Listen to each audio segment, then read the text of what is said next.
Hello and welcome back to another video. In today's video, I'm going to be doing a quick buyer's guide on 987s. This is going to be drawn from my experience, from what I went through buying this car, and also issues that I've found since owning it. So I'm going to do a quick rundown of a list, starting with the minor issues and things to look out for, going all the way to the major ones.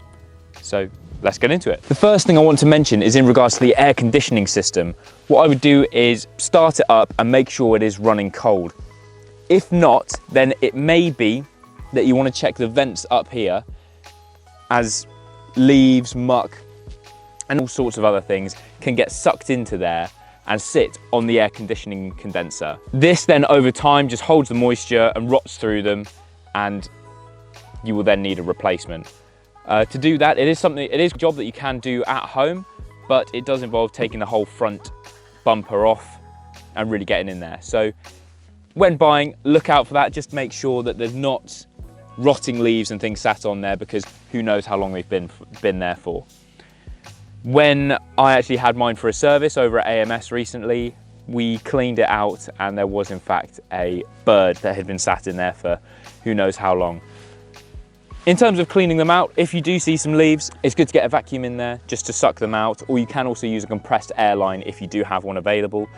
There are some videos online to do a really in-depth job, which is, again, taking the whole front bumper off and cleaning it all out that way.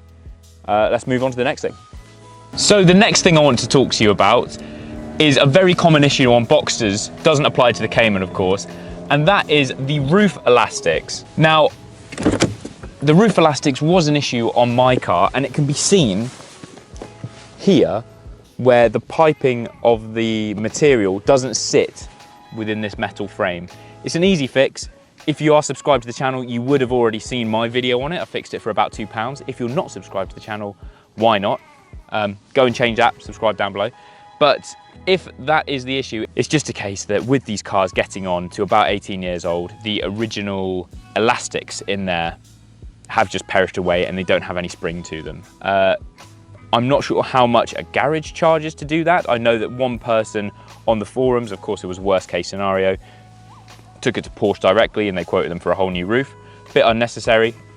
Go down Hobbycraft, get yourself some elastic, and should be easily done. Of course, if you're looking at Cayman, one less thing to worry about. Let's move on to the next.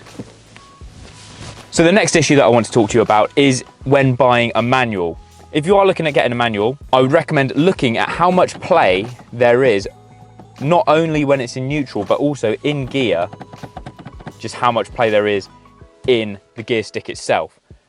With these cars getting on, I've heard stories of the gear linkage cables, which go from here to the gearbox, which is in the back, of them snapping, leaving the car stuck in one gear and the owner stranded wherever they are.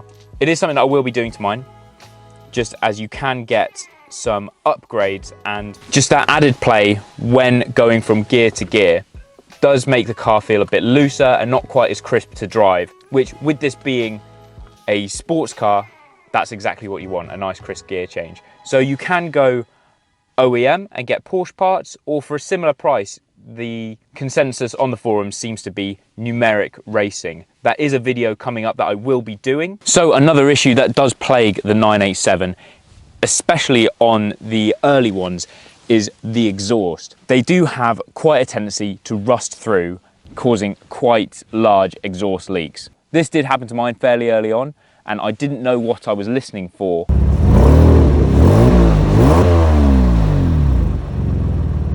When buying the car, so I just bought the car anyway. Later on down the line, the hole got bigger and bigger, meaning that I did have to replace it. Upon replacing it, which you would have seen in previous videos, I've unleashed a lot more sound from the car, and also the stock exhaust is very restrictive, so you do free up a good few horsepower and it does feel like it revs up a lot quicker.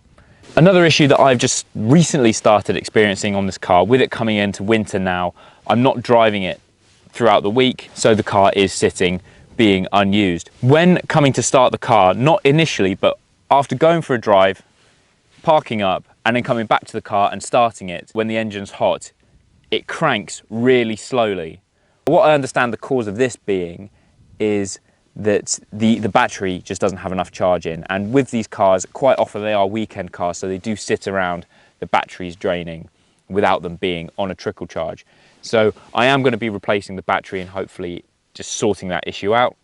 But if you are looking to buy one of these cars, take it out for a test drive, get the engine up to temperature. When you get back, turn the car off, wait a couple of seconds and try and turn it back on again.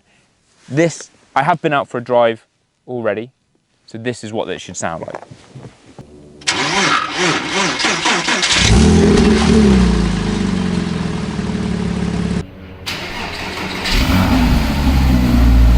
So now we're going to get on to the slightly more serious stuff, and definitely the things that you would have read about on the forums, starting with the RMS, which is the rear main seal.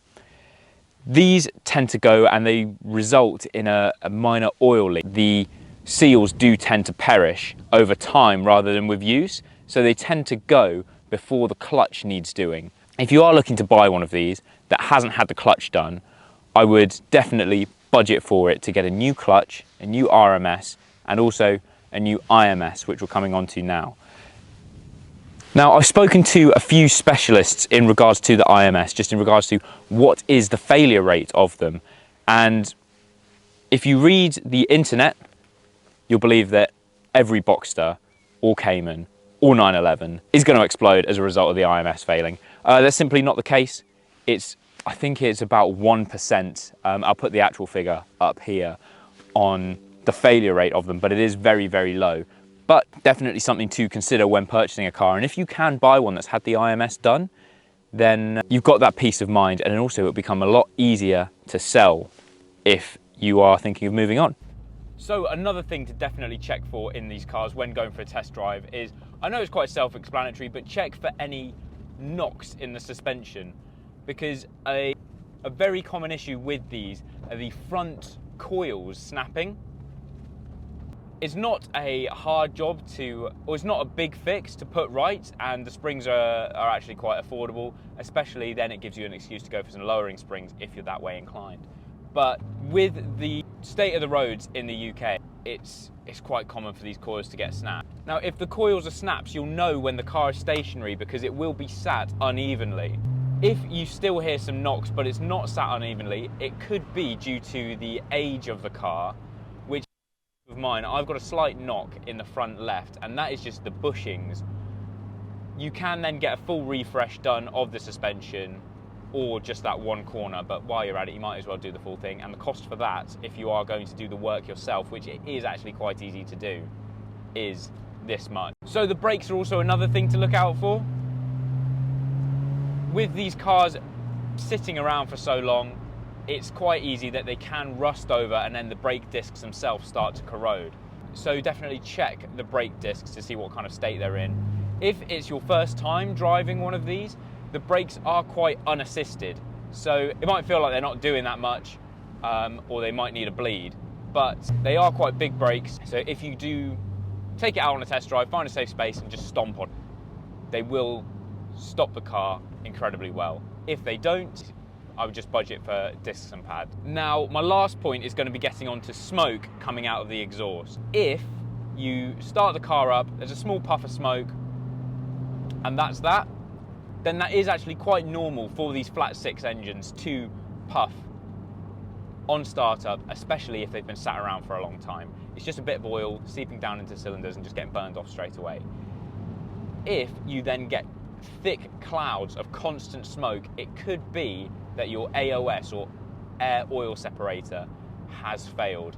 These are actually quite cheap parts and relatively easy to fix, whether you want to do it yourself or take it to a garage. It would be cheap for them to fit it as well. This car has had a rebuild. All of that has been documented on the channel. As part of that rebuild, I have got a fresh AOS in, so that doesn't happen. Now, if when looking at the exhaust tips and one of them is blacker than the other one, then that could be a sign of this last fault that we're coming on to, which is by far the most talked about issue on the forums and the main reason why people don't buy these cars, and that is bore score. If one tip is blacker than the other, then that typically means that you've got oil burning from one side of the engine, which is where it has been scored and come through. So the symptoms of bore score is constant smoke from the exhaust, even once you've had an AOS change. And then from there, you may be able to hear a slight ticking from the engine.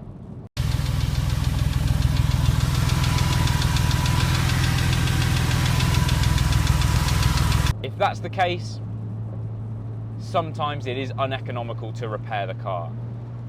A full engine rebuild when bore score is the issue, which is typically done by Hartec, can set you back around 8 to 12 grand. But bore score is most common in the higher displacement engines, so the 911s and the 3.4 Caymans. Anything smaller than that, you're typically all right. This is the 3.2 and it does not have bore score, but I have heard stories of it happening in all cars, so keep an eye out for that. But there's plenty more information on the internet. A lot of it is on the forums and a lot of it is very scary, so do take everything on the forums with a pinch of salt. All in all, buying a car like this is quite a daunting experience, especially if it is your first time. If you want to make sure that the car you are buying is right for you and that you can afford any maintenance or anything that goes wrong, I would highly recommend getting a pre-purchase inspections, which there are plenty of companies out there that do that. It is something that when buying mine, I wish I had. If I would have had one, I don't think I would have bought this car, but here we are. So if you have enjoyed today's video and you have a 987 or anything like that, drop us a like, comment, subscribe, and I'll see you in the next one.